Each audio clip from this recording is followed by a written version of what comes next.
Coba bayangkan dunia di akhir abad ke-19. Jalanan kota bukan dipenuhi deru mesin, melainkan suara ketukan tapal kuda di atas bebatuan. Transportasi pribadi yang cepat dan terjangkau hanyalah fantasi bagi sebagian besar orang. Kecepatan dibatasi oleh daya tahan seekor kuda, dan perjalanan jauh adalah urusan yang melelahkan. Di tengah era yang bergerak lambat inilah, seorang insinyur muda dari Detroit, Amerika Serikat, memiliki sebuah visi yang radikal. Namanya Henry Ford. Visi itu bukanlah tentang menciptakan kereta kuda yang lebih baik, tetapi tentang mengganti kuda itu sepenuhnya dengan mesin. Dan wujud pertama dari visi gilanya itu adalah sebuah mesin sederhana yang hari ini kita kenal sebagai Ford Quadricycle. Tanggal 4 Juni 1896, di sebuah jalanan yang masih gelap di Detroit, sejarah transportasi modern sedang bersiap untuk lahir. Di dalam bengkel kecil di belakang rumahnya di Bagley Avenue nomor 58, Henry Ford baru saja menyelesaikan mahakarya pertamanya setelah berbulan-bulan bekerja tanpa lelah. Namun, saat fajar menyingsing, ia dihadapkan pada masalah yang sangat mendasar. Pintu bengkelnya terlalu kecil. Quadricycle buatannya, yang lebarnya sekitar 1,5 meter, tidak bisa keluar. Bagi sebagian orang, ini mungkin pertanda untuk menyerah. Tapi tidak bagi Ford. Tanpa ragu, ia mengambil kapak dan dengan beberapa ayunan kuat, ia menjebol dinding bata bengkelnya sendiri. Momen dramatis ini seolah menjadi simbol dari apa yang akan ia lakukan pada dunia. Mendobrak betasan-betasan lama untuk memberi jalan bagi sesuatu yang baru dan revolusioner. Setelah jalan terbuka, Ford dan rekannya, Jim Bishop, mendorong kendaraan aneh itu ke jalan. Apa sebenarnya quadricycle ini? Namanya mungkin terdengar megah, tapi wujudnya sangatlah sederhana. Ia pada dasarnya adalah sebuah rangka logam ringan yang dipasang di atas 4 roda sepeda. Tidak ada atap, tidak ada pintu, tidak ada kaca depan. Pengemudi dan penumpang duduk di sebuah bangku sederhana, terpapar sepenuhnya pada elemen alam. Jantung dari mesin ini adalah mesin 2 silinder yang ditenagai oleh etanol. Mesin kecil ini, yang terinspirasi dari desain majalah teknik, hanya mampu menghasilkan sekitar 4 tenaga kuda. Sangat jauh jika dibandingkan dengan mobil modern. Tapi pada masanya, itu adalah sebuah keajaiban teknologi. Kendaraan ini tidak memiliki rem seperti yang kita kenal sekarang. Hanya sebuah tuas untuk memperlambat laju. Ia juga tidak punya gigi mundur. Jika ingin mundur, pengemudi harus turun dan mendorongnya. Sistem transmisinya pun sangat primitif. Menggunakan sabuk kulit untuk menggerakkan roda belakang dengan 2 pilihan kecepatan, 10 atau 20 mil per jam. Menyalakannya saja sudah merupakan sebuah proses yang rumit dan butuh pemahaman mekanis. Namun, di balik semua kesederhanaan dan kekurangan itu, quadricycle adalah sebuah bukti konsep yang brilian. Tujuan Ford bukanlah untuk menciptakan mobil mewah yang sempurna. Tujuannya jauh lebih fundamental, untuk membuktikan bahwa mesin pembakaran internal yang ringan dan berbahan bakar bensin adalah kunci masa depan mobilitas pribadi. Ia ingin menunjukkan bahwa manusia tidak lagi harus bergantung pada hewan untuk bepergian. Malam itu, di jalanan Detroit yang sepi, Ford menarik tuasnya. Mesin menderu hidup, mengeluarkan suara yang belum pernah terdengar di lingkungan itu. Dengan Bishop berlari di sampingnya untuk memastikan semuanya aman, Ford mulai mengemudikan quadricycle, menyusuri Grand River Avenue. Kendaraan itu bergerak, getarannya kuat, suaranya bising, dan perjalanannya tidak nyaman. Tapi itu semua tidak penting.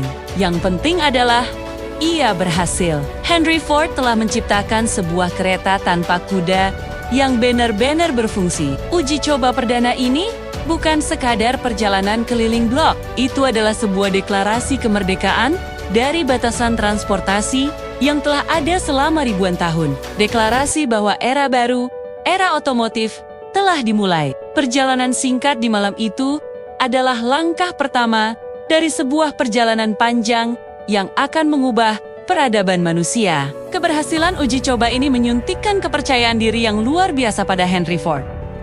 Ia tahu ia berada di jalur yang benar. Namun, inovasi butuh modal. Tak lama setelah uji coba itu, Ford menjual quadricycle pertamanya seharga $200 jumlah yang cukup besar pada saat itu. Pembelinya adalah seorang pria bernama Charles Ansley.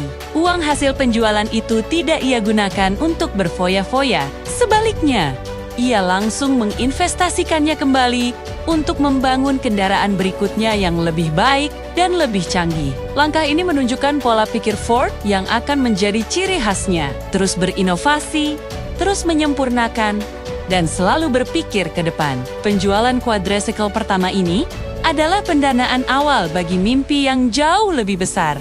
Dari langkah kecil inilah, beberapa tahun kemudian, cikal bakal Ford Motor Company mulai terbentuk. Quadricycle adalah fondasi. Ia adalah batu penjuru dari sebuah kerajaan otomotif yang akan mendominasi dunia. Meskipun primitif jika dilihat dengan standar sekarang, di dalam rangkanya yang sederhana itu, terkandung DNA dari setiap mobil Ford yang pernah dibuat. Ia mengandung janji masa depan, sebuah janji untuk mendemokratisasikan mobil. Visi Ford tidak berhenti pada menciptakan mobil. Visinya adalah membuat mobil terjangkau bagi semua orang. Ia tidak ingin mobil menjadi mainan eksklusif bagi kaum kaya. Ia ingin mobil menjadi alat yang esensial bagi petani, pekerja pabrik, dan keluarga kelas menengah. Sebuah alat yang bisa menghubungkan pedesaan dengan kota, memperluas cakrawala, dan memberikan kebebasan bergerak yang belum pernah ada sebelumnya. Janji yang terkandung dalam quadricycle itu akhirnya terwujud sepenuhnya dengan lahirnya Ford Model Tinggi.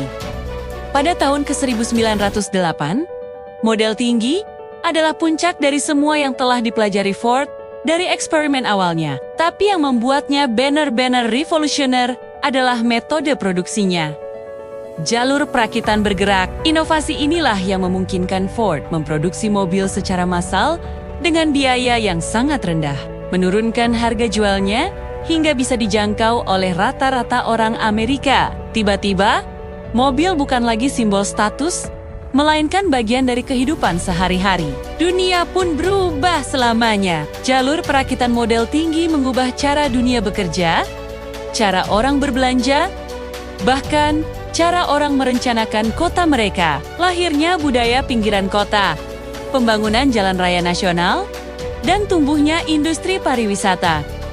Semua berakar pada ketersediaan mobil yang terjangkau. Jadi, ketika kita melihat jalan raya yang padat hari ini, atau ketika kita menyalakan mesin mobil kita untuk pergi bekerja, ada baiknya kita mengingat kembali momen di malam tanggal 4 Juni tahun 1896 itu. Momen ketika seorang insinyur muda dengan berani menjebol dinding bata untuk melepaskan ciptaannya ke dunia. Quadricycle mungkin sudah lama terlupakan dalam buku-buku sejarah. Seringkali hanya menjadi catatan kaki di bawah beang-beang model T yang legendaris. Namun, jangan salah, ia adalah percikan api pertama. Percikan api kecil yang menyalakan revolusi otomotif global dan membentuk dunia modern seperti yang kita kenal sekarang. Tanpa langkah berani Henry Ford, dengan mesin 4 rodanya yang sederhana itu, dunia kita hari ini mungkin akan terlihat sangat berbeda. Terima kasih sudah menonton perjalanan kita menelusuri sejarah hari ini.